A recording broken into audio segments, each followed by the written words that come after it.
each crisis is more dangerous than the one before. So 1998, 2008, we're going to get to a point, we may be there, where the crisis is actually bigger than the Fed, bigger than the Fed's ability to stop. We are uncomfortably close. Now, it's impossible to know exactly how close because it's a complex dynamic system. And you can make very good predictions on complex dynamic systems as to the magnitude of the crisis, but it's very hard to get the exact timing. But I can say that we're uncomfortable because now we've been there twice before in recent years. 1998, we came within hours of shutting every market in the world. It began with a Russian default, by the way. August 17th, 1998, Russia defaulted on their external debt, and the ruble was grossly devalued. That started a global liquidity crisis, went around the world, ended up in my lap at Long-Term Capital Management, where we had $1.4 trillion of derivatives. And everyone goes, oh, long-term capital, you guys lost a lot of money in Russia. We didn't. We lost maybe $100 million in Russia, but we lost closer to $4 billion on everything else. Because in a liquidity crisis, people sell everything. It's not a question of, do you have Russian bonds? It's like, no, they sell everything. Spreads widen, not enough collateral, margin calls, people being blown out of their positions. That's what a global financial crisis looks like. We cured that with a $4 billion all-cash injection sponsored by the Federal Reserve and 2 rate cuts, one on an emergency basis by Alan Greenspan. We got through that, but we came within hours of shutting every market in the world. Same thing in 2008. We all know, September 15, 2008, Lehman Brothers. Okay. People don't realize that, Morgan Stanley was days away from failing. Goldman Sachs was days away from failing. John Mack said so at the time. He said, Lehman was begging for help. He said, sorry, I got enough on my plate. We're worried about Morgan Stanley right now. And then the Fed came in. And so think of it as dominoes are falling. So all the dominoes are falling, and they're going to keep falling unless you truncate it, drop a wall in. And that wall was the Fed. But here's my point. Each bailout gets bigger than the one before. Each crisis is more dangerous than the one before. You want assets that are going to be immune from a global liquidity crisis. What are they? Land, real estate, gold, silver, fine art. I see Andy Warhol, Marilyn Monroe has gone, they estimate $200 million. You could have bought that for $50,000 in the 1970s.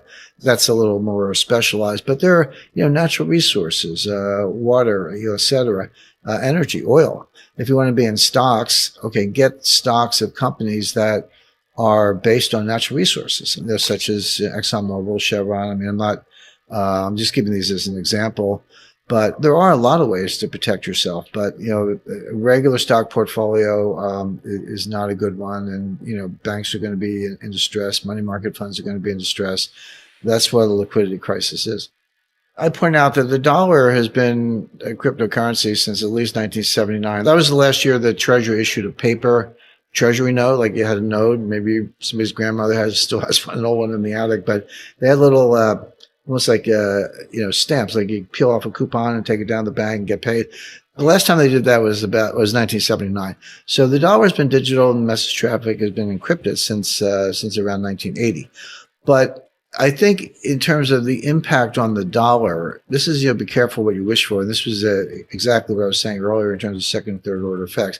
And I warned the Pentagon about this and I warned the Treasury about this because I know how economic sanctions work. I've been very involved in that from the point of view of the intelligence community and also advising the government, but they can be powerful. But if you use them too much and too broadly, they actually lose all their impact because the people you're targeting say, well, okay, no mas, I'm out of the dollar system. You've done it one too many times. And this is an example of that. We've never frozen a central bank before. We have now. We've never kicked an entire country out of SWIFT with the exception of Iran, but that's a much more isolated case. We have now with Russia. And so instead of just sitting there saying, oh, gee, you got me, we can say, okay, let's go to a new payment system. Let's pick up a new currency. The Saudis are saying the same thing. And all of a sudden, if you're one of the top princes of Saudi Arabia, maybe Mohammed bin Salman or any of the top princes, you have a yacht in Monaco. You have a house in Aspen. You have who knows how many houses and palaces and yachts around the world.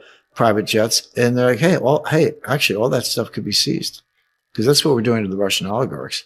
And by the way, it's not limited to oligarchs. We saw this kind of neo-fascism in Canada very recently with Chrystia Freeland, who's the deputy prime minister. freezing the bank accounts and the crypto wallets of the truckers. Canada went so far as to criminalize it. If you supported the truckers under a recent interpretation of Canadian law through Chrystia Freeland, the Deputy Prime Minister, that's a criminal act. So I told Justin, I said, come and get me. But my point being, so she's seizing the accounts of blue collar truck drivers and Biden's seizing the accounts of oligarchs, but it's the same thing. Okay. Blue collar, multi-billionaire, but it's the same thing. Suddenly Canada and the US, two of the number one, I think number 5 economy in the world, number 6 maybe, have frozen Canadian dollar and US dollar accounts of people they don't like.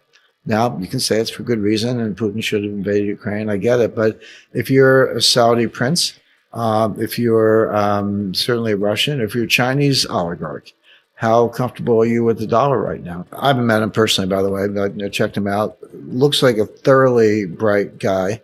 But other than carrying Larry Fink's briefcase for a few months, I mean, he's a year maybe, he's never had a job outside of academia or government.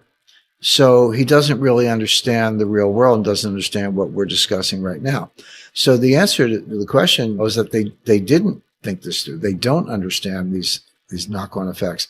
They don't understand how the international monetary system actually works. They don't understand the blowback. I mean, I'll give you another example. This one has received some publicity. So we throw all kinds of sanctions on Russia. So Russia said, okay, we're going to stop our exports, Russian exports of strategic metals and, chemicals and other elements that everyone else needs for inputs in their manufacturing processes. And they put a ban on exports of nickel. Well, okay, so you need nickel to make batteries, so good luck with your electric vehicles. But, okay, so U.S. throws sanctions on Russia. Russia retaliates by banning nickel exports. The price of nickel goes to the moon. It went up by a factor of 4 or 5. That's really not surprising. London Metal Exchange fell down. They had to close. Yeah. Okay, but who lost? There was a Chinese billionaire who owns one of the largest nickel mining operations in the world, who lost, I think, $5 or $6 billion. So here's Russia and the U.S. fighting an economic war, and the loser pops up in China. That wasn't on his radar screen, and that wasn't on anybody else's radar screen. But it's a good example where the damage shows up when you don't expect it. Russia had about 600 tons of gold, and today they have 2,300 tons.